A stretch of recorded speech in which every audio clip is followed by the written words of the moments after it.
Prologue. The day I vanished. I didn't leave him with a suitcase. I left with silence. It was a Tuesday when I packed my life into 3 boxes, gave my keys to the neighbor, and drove out of the city that had once promised me everything. My marriage had rotted from the inside out. My job, once the center of my identity, had crumbled beneath politics and betrayal. And my heart had stopped singing a long time ago. I wasn't running away. I was letting go of the noise, the expectations, the versions of me I never asked to become. I was headed somewhere quiet, a lakeside town I hadn't seen since I was 10, where my grandmother had once taught me how to listen to the wind and believe in my own softness. I didn't know if it would fix anything, but I knew I needed space to breathe. What I didn't expect was to find someone whose silence mirrored mine, and even more dangerously, someone who made the silence sing again.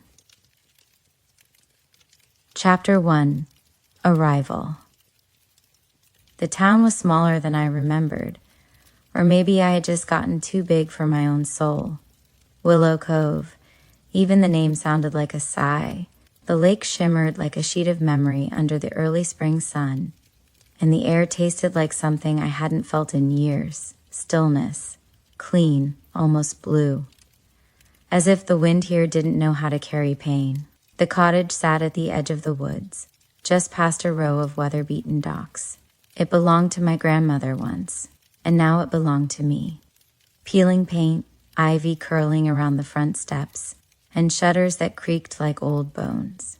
It was perfect in its imperfection. Inside, it smelled of dust and lavender and something else I couldn't place. Time, maybe. I dropped my bags, kicked off my shoes, and stood in the middle of the living room. No one was watching. I didn't have to pretend to be fine. So, I cried. It wasn't loud. It wasn't even sad. Just relief, pressing its way out of my chest like breath I'd been holding for too long. Later that evening, I made tea and sat on the porch with a blanket over my knees, watching the lake. The silence felt different now. Less like loneliness, more like space. That's when I heard it. Music, a violin, faint but clear, floating across the water like a whisper. It wasn't polished or perfect. It was raw, honest, something between a lullaby and a scream. I closed my eyes and listened, and for the first time in a very long while, I didn't feel like I had to hold myself together. Chapter 2. The Man on the Dock. The next morning, I woke with sunlight pouring across the wooden floorboards, warm and golden, like the world had decided not to punish me today. I made coffee, black and strong, and took it outside, hoping to hear that music again. But the lake was silent. I wrapped the blanket tighter around me and wandered down the path behind the house.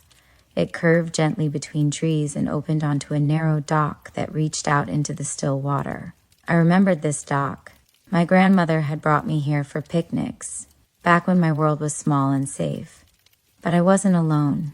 A man sat at the far edge of the dock, one knee drawn up, the other leg stretched out, a violin resting on his shoulder. His bow hovered just above the strings as if he was arguing with silence. His hair was dark and messy, streaked with early gray. He wore a faded shirt rolled up to the elbows, and something in his posture felt like an apology that had lasted too long. He didn't notice me at first, or maybe he did and didn't care. The first note he played was sharp, unsteady. The second, softer. And then he fell into a melody, broken, hesitant, beautiful. I stood there, quietly, not wanting to interrupt. But after a few moments, he turned his head slightly. "You're the one who moved into Clara Evans' cottage," he said without looking. I blinked. "Yes, I'm Claire." He lowered his violin and set it gently on the dock beside him. "Ethan," he said, "I used to know your grandmother. She gave me peaches when I was a kid and told me I played like the sky would listen." I smiled despite myself. She had a way with words. She had a way with people. I stepped onto the dock, careful not to slip. "I heard you playing last night." He nodded, eyes still fixed on the water. "It helps. Some nights. Not all." I didn't know what to say to that, so I said nothing. We just sat in the shared silence. It wasn't awkward. It was something else. Like sitting next to someone who also knew how it felt to have something ripped away. Finally, I asked, "Do you play professionally?" He gave a soft, bitter laugh. "Used to. Not anymore. Music got tangled up with too much pain." I looked at him then, really looked. His hands were calloused, his face lined not with age but with experience. There was a stillness about him, but not the calm kind. The kind born from surviving something that never really let go. I didn't press. I just sat down at the opposite edge of the dock, let my feet dangle over the water, and closed my eyes. For a while we didn't speak. He picked up his violin again, and the notes floated around us like smoke, fragile, impossible to hold. And I realized something. I hadn't felt this peaceful in years. Chapter 3. The Things We Don't Say. It became a quiet routine. Every morning, I'd wake up early and walk down to the dock with coffee in hand. Most days, Ethan was already there, sometimes playing, sometimes just staring across the lake like it held all the answers he'd never gotten. We rarely said much, a few words, a nod, sometimes not even that. And somehow, it felt enough. He wasn't the kind of man who tried to fill silence with small talk. Neither was I anymore. One morning, he surprised me. As I approached the dock, he turned and handed me a second mug, black coffee, just the way I liked it. "You look like you needed this yesterday," he said. I blinked. I did. We sat shoulder to shoulder, not touching, both staring out at the calm. After a while, he said, "You left something behind, didn't you?" I turned to look at him. His eyes were still on the lake. "What makes you think that?" He gave a half shrug. "You've got the look." People don't come to Willow Cove unless they're trying to get away from something. I sipped my coffee, felt it burn down my throat. I guess I lost my voice. And then my job. And then my marriage. He didn't flinch, just nodded. "That's a lot to lose at once. It is." We sat in the thick of that truth. My eyes began to sting, but I didn't cry. Not this time. I was tired of spilling everything. I just wanted someone to sit in the wreckage with me and not ask me to sweep it up. Ethan didn't offer pity. He didn't give advice. He just said, "I lost my wife 3 years ago." That was all. No drama, no explanation. But it felt like someone had cracked something open between us. "I'm sorry," I said softly. She was sick for a long time. The music helped for a while. Then it didn't. Then I stopped. I watched his hands as he spoke. Strong, veined, trembling just a little. We didn't talk about it more that day. But the space between us began to shift. Something unspoken passed from him to me, and I felt it settle deep in my chest, like we understood each other without needing the full story. That night, I didn't dream about my ex. I didn't wake up gasping from the weight of regret. Instead, I dreamed of music and lake water, and a man with sad eyes who knew how to hold silence like a gift. Chapter 4. The Storm We Carried In. The weather turned the following week. A storm rolled in from the west, turning the lake from glass to steel. I watched it from the kitchen window, feeling oddly grateful for the thunder. It was the first time in months that something outside of me felt just as loud. That evening, there was a knock at my door. I opened it to find Ethan, soaked to the bone, holding a thermos in one hand and a soaked hoodie clinging to his frame. "I figured you might need something warm," he said, shrugging like he was embarrassed by the gesture. I stepped aside and let him in. The cottage felt small with him inside, intimate, the kind of space where you either talk honestly or not at all. He poured the tea he'd brought into mismatched mugs while I handed him a towel. "You know," I said, "you didn't have to walk through a storm to bring me this." "I didn't mind the storm," he said simply. We sat on the couch, both wrapped in blankets. The sound of rain against the roof filled the room. I finally asked the question I hadn't dared to before. What was her name? He didn't look away. "Anna." She was brave and angry and laughed at her own jokes. She painted, terribly, but she didn't care. I smiled. "She sounds like someone I would have liked." She would have liked you. You don't flinch. I took a sip of tea. Neither do you. The electricity flickered, then went out. Darkness swallowed the room, broken only by flashes of lightning. Ethan lit a candle, and suddenly everything felt closer. I still talk to her sometimes, he said. Not out loud, just in my head. When I hear something beautiful, when I forget who I used to be. I nodded. I do that with myself, the version I used to be, before everything fell apart. He looked at me then, really looked like he was seeing more than my face, more than the mess I carried inside. You're not broken, he said. I almost laughed. Aren't I? No. You're just unfinished. The wind howled outside, rattling the windows. Inside it was warm, quiet. Without thinking, I reached for his hand. He didn't pull away, and in the candlelight, surrounded by thunder and memory, something shifted again between us. Not a kiss, not yet, but something closer. Something like trust. Chapter 5. The painting she left behind. The morning after the storm, the world felt clean. The lake gleamed with the sharpness that comes after a night of howling wind and rain. I stepped outside barefoot, the wooden porch still damp beneath my feet, and breathed in the scent of pine and soaked earth. Ethan hadn't stayed the night. After the electricity returned, he quietly said goodbye and slipped out into the darkness. But something of him remained. His warmth on the cushion beside me, the echo of his voice, the feeling that I wasn't as alone as I once believed. That day, I did something I hadn't done in weeks. I unpacked. In the bottom of one of my boxes was a photograph of me and Liam, my ex-husband, taken 3 years before our marriage unraveled. We were laughing. I looked like someone I didn't know anymore.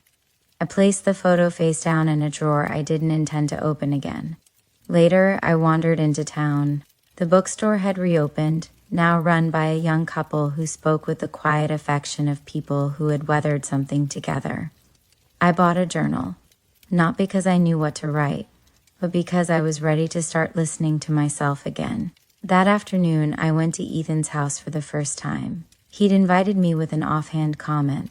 Stop by if you're bored. There's more tea and bad music, but it felt like more than that.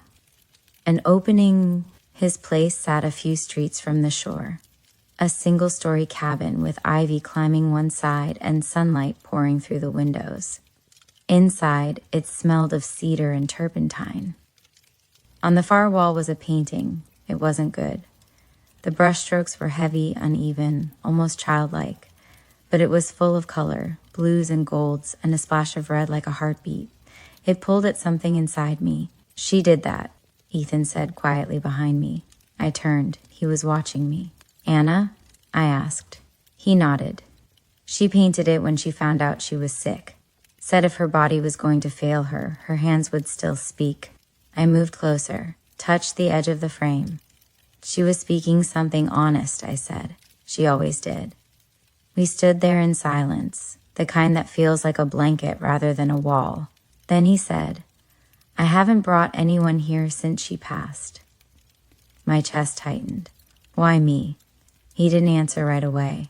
Then softly, because you look like someone who lost something too. And you're still trying to love the world anyway. I swallowed hard. I don't know how to love anything right now. You don't have to. Just don't run from the quiet. That's where it starts. There was a moment when I thought he might kiss me. Instead, he just touched my hand, fingertips brushing against mine. But it was enough. I felt something shift again, not like thunder, not like fire, like breath, like beginning. Chapter 6. Letters I Never Sent. That night, I couldn't sleep. I sat by the window in my cottage, the journal open on my lap, blank. The moonlight made the paper glow, like it was waiting for me to be brave. And so, I wrote. Not about Ethan, not yet. I wrote to the people who lived inside me, the ones I had carried too long without saying goodbye. I wrote to my child.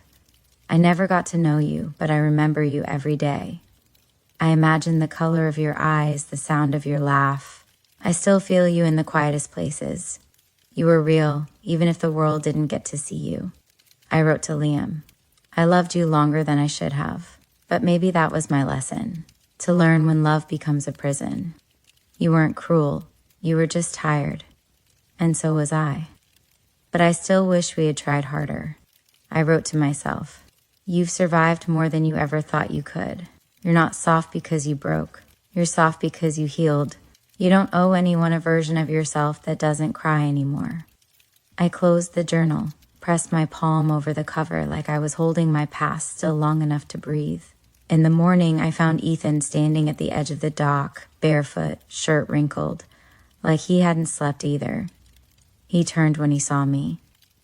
You okay? He asked. I shrugged. I wrote things down. Things I should have said a long time ago. He smiled a little. That's brave. I joined him, the dock creaking beneath our weight. Have you ever done that? Once, after she died. But I never sent the letters. Where are they now? He looked at the water.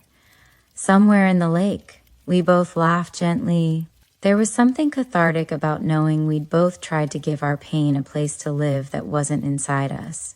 You want to hear something? He asked. I nodded. He pulled out his phone and played a voice recording. A woman's voice, soft, teasing, alive, filled the air. It was Anna. If you ever play that violin again, don't play the sad stuff. Play the music that made me fall in love with you, even if it hurts. He stopped the recording. I didn't listen for a long time, he said. And now? He looked at me. I think I'm ready. There was a pause. Then he added, and I think she'd like you. Not because you're kind, but because you don't try to pretend you're not sad. I reached for his hand again, and this time he held on. Not like someone afraid of losing, but like someone finally ready to stay. Chapter 7, The First Touch of Spring. Spring crept into Willow Cove the way healing does, quietly, without announcement.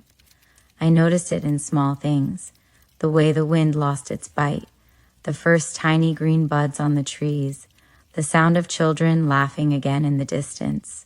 Life, shy and tentative, returned, and in me too, something softened. One morning, I woke to sunlight pouring across the bed. For the first time in what felt like forever, I didn't feel the ache of grief before I opened my eyes. I stretched, breathed, made coffee. I didn't cry. Later, I walked to Ethan's place. I found him in the garden behind the cabin, sleeves rolled up, dirt on his hands, planting something. Lavender, he said when he noticed me. She always wanted a garden. I never had the heart for it before. It's beautiful, I said. He wiped his forehead, smiled. You want to help? We knelt side by side, pressing roots into soft earth. The silence between us felt full, not of things unsaid, but of quiet understanding. Our arms brushed once, then again, and we didn't move away. Are you painting again? I asked. He nodded, trying. It's different now. I don't want to make sense of anything. I just want to feel. I understood that. I was learning to live that way too. That night, after dinner, we stood by the lake. The air smelled of rain and dirt and something blooming. He touched my cheek, eyes steady on mine. May I? I nodded. His kiss was gentle, hesitant, like he was asking permission not just from me, but from the past. When his hand slid to the back of my neck, I leaned into him, fully exhaling the years of holding back we didn't speak. We didn't need to. Later, in his bed, we undressed slowly, not with the urgency of lust, but with the reverence of rediscovery. Each touch was a question. Are you still here? Are you still willing? And each kiss was an answer, yes. He explored my skin as if he was trying to learn a language I had forgotten I could speak. I let him. I spoke back with my hands, my mouth, the curve of my hips. It wasn't perfect. We fumbled, laughed, held each other through the quiet. After, he brushed the hair from my face and whispered, I don't want to rush this. Me neither, I said. We stayed wrapped around each other as the stars bloomed above us. And I thought, maybe this is what healing looks like. Not forgetting, not replacing, But beginning again with someone who sees the cracks and doesn't look away. Chapter 8. The Return of the Past. It was a Wednesday when the past found me again. I had just finished photographing an elderly couple's anniversary, 60 years of love carved into laugh lines and worn hands, when I saw the email. The sender, Liam Whitaker, my ex-husband. My heart stuttered. The world around me blurred. I didn't open it right away. I just stared at my phone, thumb hovering, breath shallow. I hadn't heard from him in over a year. Later that evening, back at the cottage, I poured a glass of wine and sat by the window, the lake glimmering in the fading light. Then I opened the message. And Nora, I know I don't deserve to ask anything from you, but I saw your photos online. I recognized the name. I couldn't stop myself. I'm in town for a few days. I'd like to see you, even if just to say what I never could back then. I won't come unless you ask. Liam, and I stared at the words. They didn't hurt like I expected them to, but they stirred something. Unsettled silt at the bottom of a deep well. I didn't reply right away. Instead, I found Ethan, who was sketching by the water. He looked up, smiled, and the sight of him, the stillness, the warmth, hit me harder than any email ever could. There's something I should tell you, I said, sitting beside him. I told him about Liam, the message, the history. He listened quietly, his hands still, eyes on mine. Are you going to meet him? He asked. I don't know, I said honestly. I don't want to lie to you. I don't feel the same. But part of me needs to hear him say it, that he's sorry, that it wasn't all in my head. Ethan nodded slowly. Then go. Closure isn't betrayal. It's medicine. Are you okay with that? He looked out at the lake. I've made peace with ghosts. You should too. The next afternoon, I met Liam at a cafe in town. He looked older, tired, but not unhappy. We sat outside under an awning, the world moving gently around us. I thought I'd never see you again, he said. I thought I didn't want to, I replied with a small smile. He winced but nodded. I deserved that. We talked for almost an hour about the silence between us in those final years, about the baby we lost, about the way grief became the only thing we shared. I blamed you, he said at one point, eyes wet, because I didn't know how to blame the universe. I didn't cry. I just took his hand for a moment. Not as an invitation, but as a goodbye. I loved you, I said, but I don't miss who I was with you. He looked at me like he wanted to say something more, but he didn't. We parted quietly. That night, I walked back to Ethan's place. He opened the door before I even knocked. I stepped inside, threw my arms around him, and said into his chest, I'm done running. His arms wrapped around me like home. I know, he whispered. I was just waiting. Chapter 9, The Art of Staying.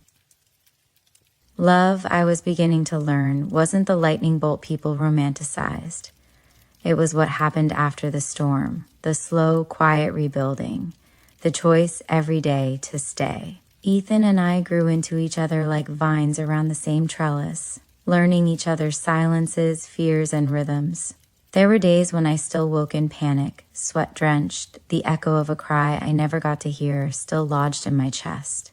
He didn't try to fix those moments. He simply held me. One morning, I watched him paint for the first time. He didn't know I was watching. He was lost in it, brush in hand, body moving with a kind of focused grace I'd never seen before. His canvas was filled with shades of gray and pale green, the barest outline of a woman at its center, her hair tangled in the wind. Later, I asked, is that me? He looked at it, then at me. It's who I see when I think about starting over. I touched the canvas, heart full. She looks strong. She is, he said, because she's still here. Our intimacy grew deeper, not just physical, though that too became its own kind of healing, but emotional, vulnerability layered like brushstrokes, some days thick and messy, others soft and certain. One evening, he placed a box on my lap. What's this? I asked. I found it in Anna's things. She wanted you to have it. Confused, I opened it. Inside was a folded letter addressed to the next one who loves him. My hands trembled. Ethan moved beside me. I haven't read it. I unfolded the paper. Dear you, if you're reading this, he's chosen to let someone else in. That means he's found his way through the dark. Please don't be afraid of the shadows he carries. I left pieces of myself inside them. He'll be slow to trust. Be patient. He'll flinch at your kindness. Don't stop. He deserves it. And most of all, love him with the parts of you that don't need fixing. He doesn't need your repair, only your truth. With warmth, Anna. I didn't speak for a long time. Then I folded the letter, held it to my chest, and whispered, "Thank you." Ethan watched me carefully. "You okay?"